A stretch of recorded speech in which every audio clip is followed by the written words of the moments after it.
Pag-aralan ng wasto, panatiling sariwang hangin. Nandito tayo ngayon sa step 4 ng Hazardous Waste Management System para sa ating registration as Hazardous Waste Generator. Papaano ba kumpletuhin how to complete step 4 of Hazardous Waste Management System for our registration as Hazardous Waste Generator. Pero bago yan, kung hindi ka pa nakaka-subscribe or nakaka-join dito sa ating channel, please subscribe, join, or follow this channel. Kung hindi naman, you can click the thanks button sa baba at I hope maka-support tayo para sa pagpapatuloy na ating pagtulong lalong-lalo sa mga pollution control officer and managing head towards environmental compliance. So thank you very much for your time.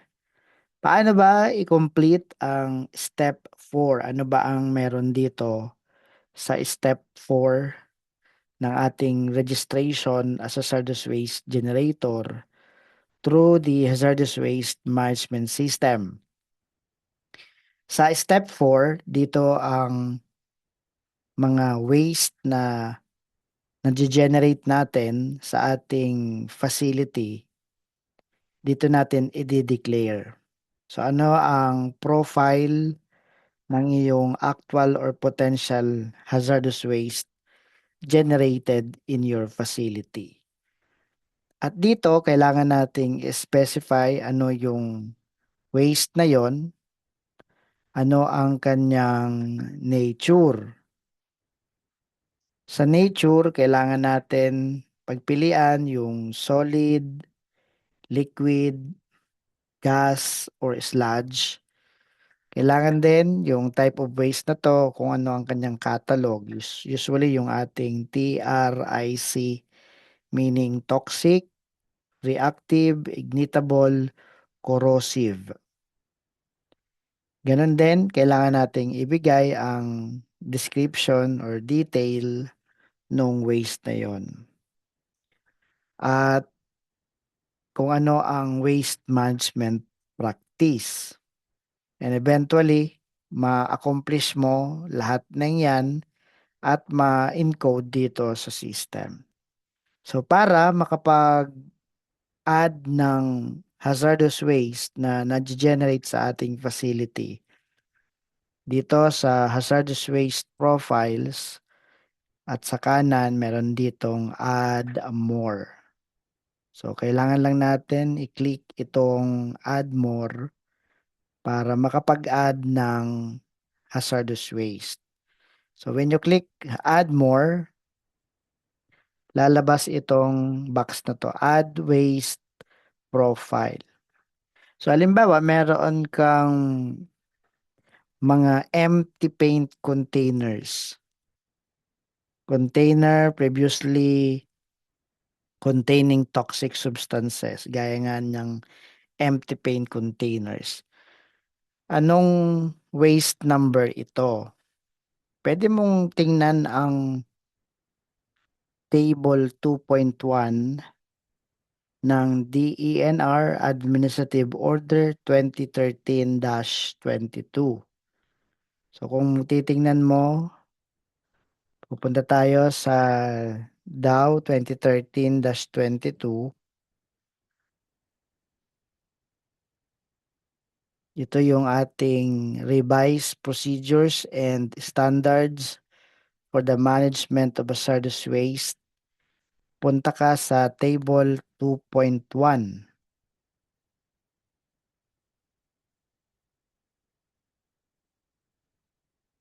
So ito ang ating classification of hazardous waste at meron tayong table.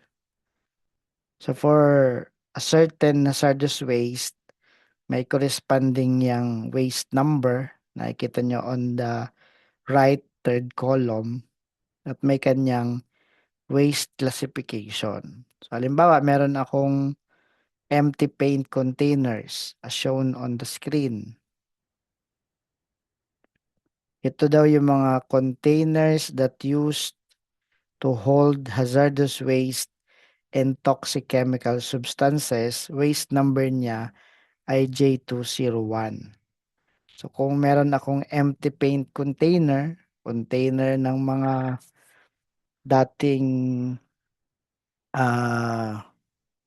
hazardous substances, toxic chemical substances, halimbawa yung oil, meron kang container ng oil, tapos gagamitin mo pang change oil o yung container nun.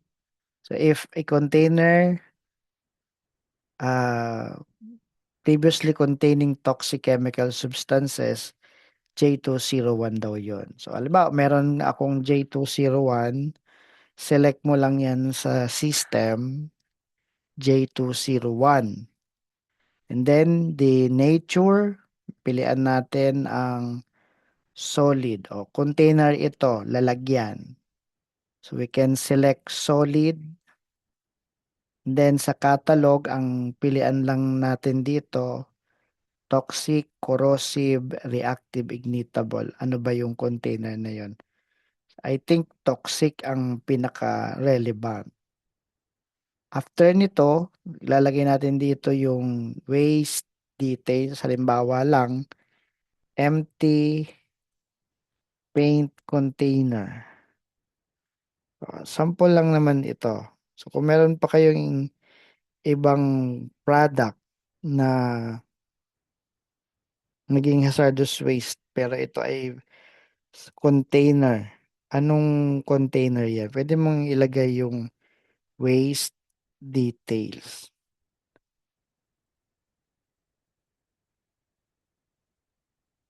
So kapag meron ka ng na-declare dyan, pwede mo na ngayong isipin paano mo siya minamanage. Paano yung management ng hazardous waste na yan.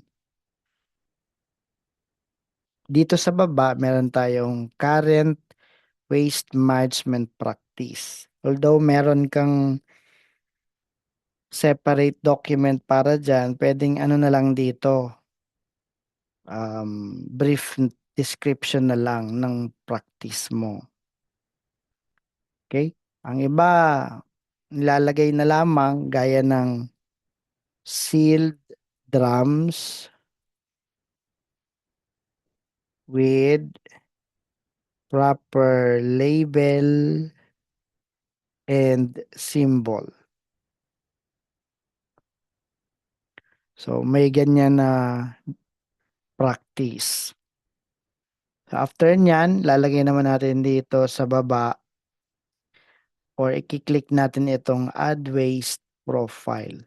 So, when you click add waste profile, itong nilagay itong sinelect mo na J201 containers previously containing toxic chemical substances, mag-a-appear doon sa ating step number 4. So, click mo lang nga ang add waste profile. So, ayan, nandito ngayon yung J201. So, I encourage you to include J201 sa ating mga hazardous waste. Kasi nearly everyone naman merong mga hazardous waste at kadalasan dahil ito ay na-empty na natin yung mga container. May mga canister, may mga bottles, plastic man or glass. Marami mga containers tayong empty na. Kaya isama nyo ang J201. If you want to add more, halimbawa meron akong generator set. Kapag may generator set ka, tatlo agad na hazardous waste ang kailangan mo diyang ideklara. So unang-una, kailangan mong i-declare kapag may generator set, pipiliin mo yung I-101. Ano yan? Used industrial oil including sludge. O maaaring sabihin mo na pinapa-service mo ito sa iba. Still, sa'yo pa din yan bilang waste generator, bilang owner nung generator set. Siguro ang iba hindi generator set, mga sasakyan. Kung sila ay sa maintenance ng mga sasakyan, may mga oil din.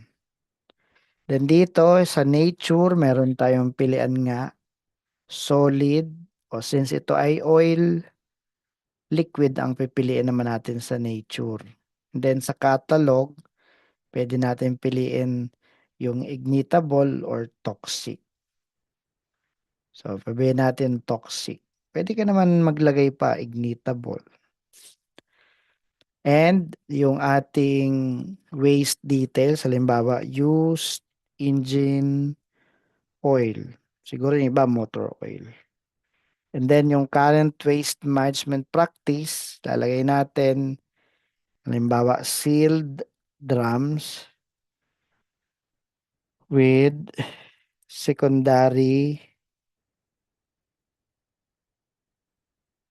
containment and proper label and symbol.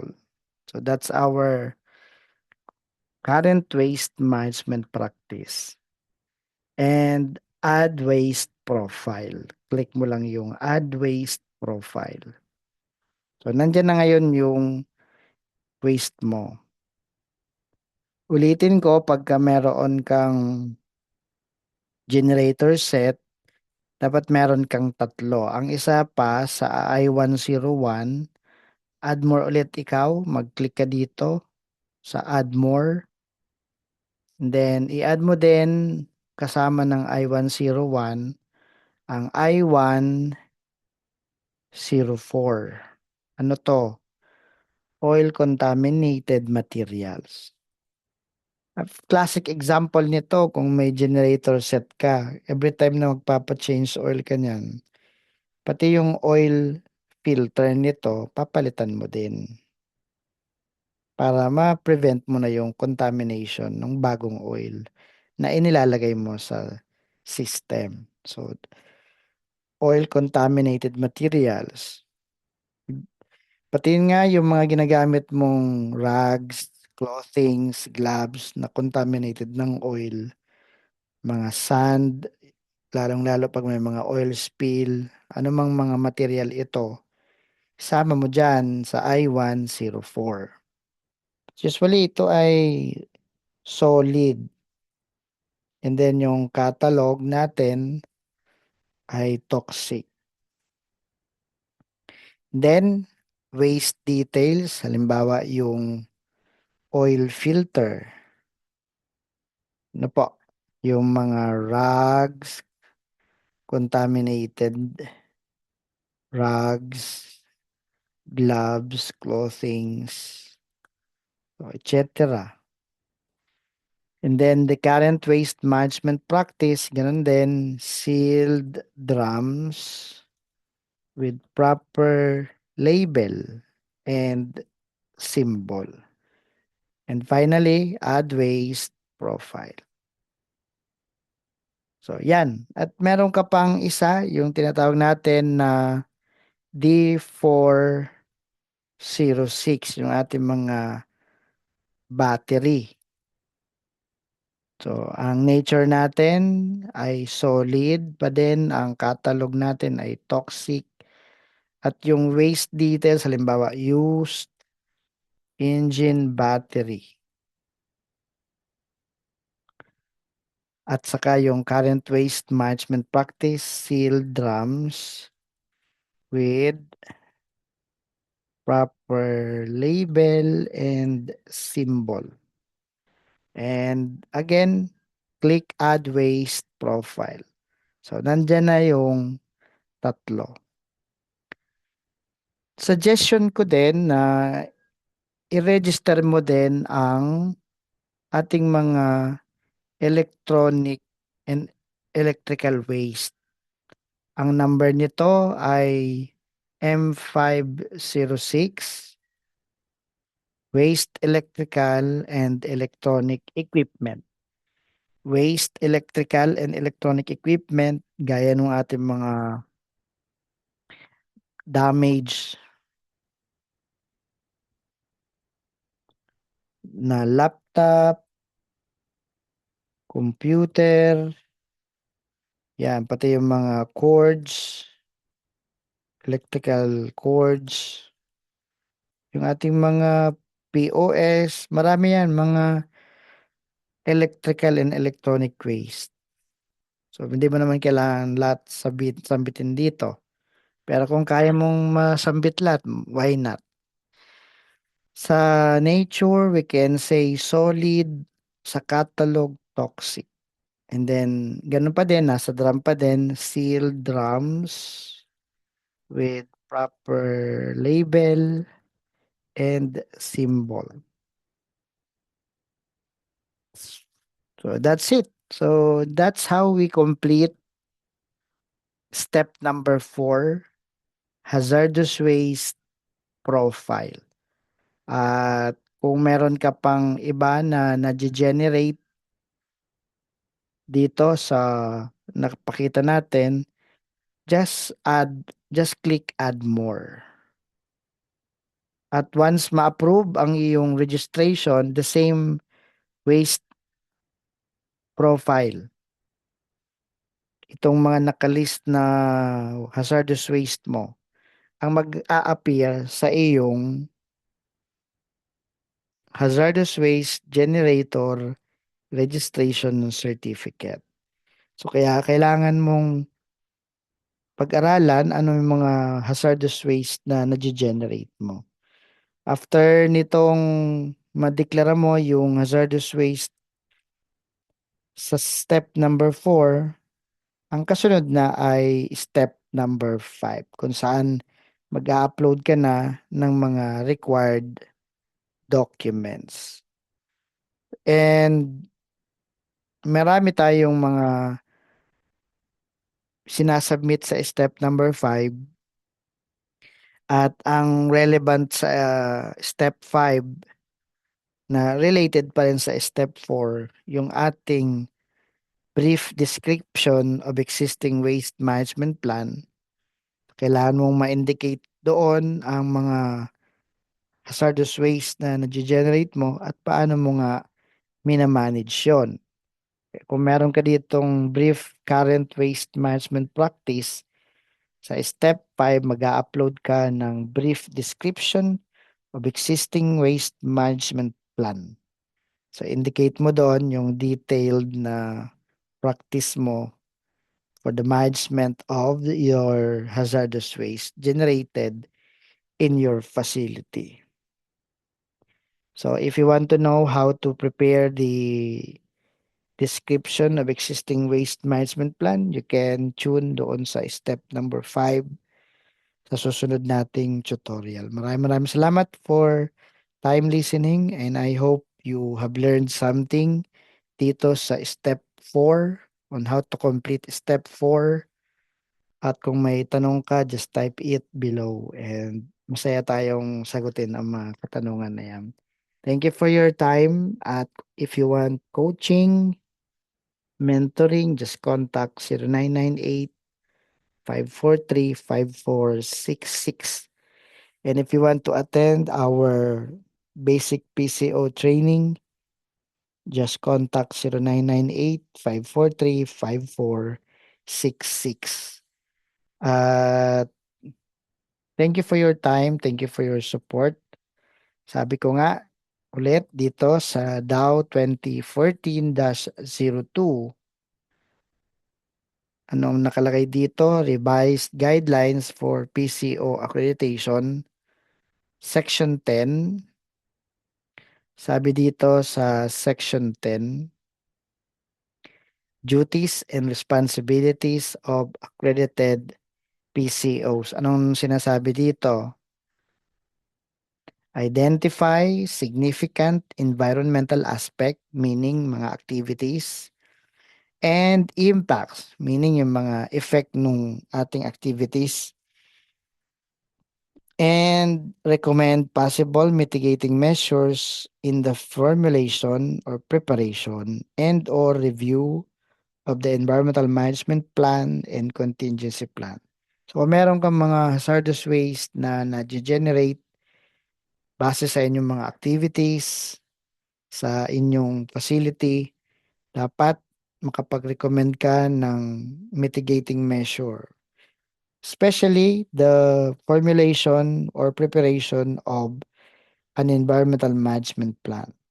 Update kung kailangang i-update kung wala sa environmental management plan na existing.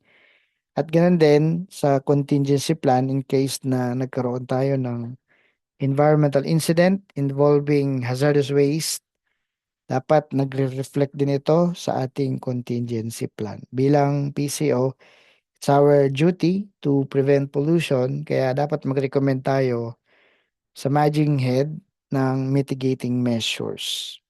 So, I hope you have learned why it is important to register as a hazardous waste generator, why we need to manage properly our hazardous waste. Thank you very much for time listening. Please complete your registration as a hazardous waste generator for your future transaction with EMB for the proper transport, treatment, and disposal of your hazardous waste. Thank you very much for time listening, and God bless us all.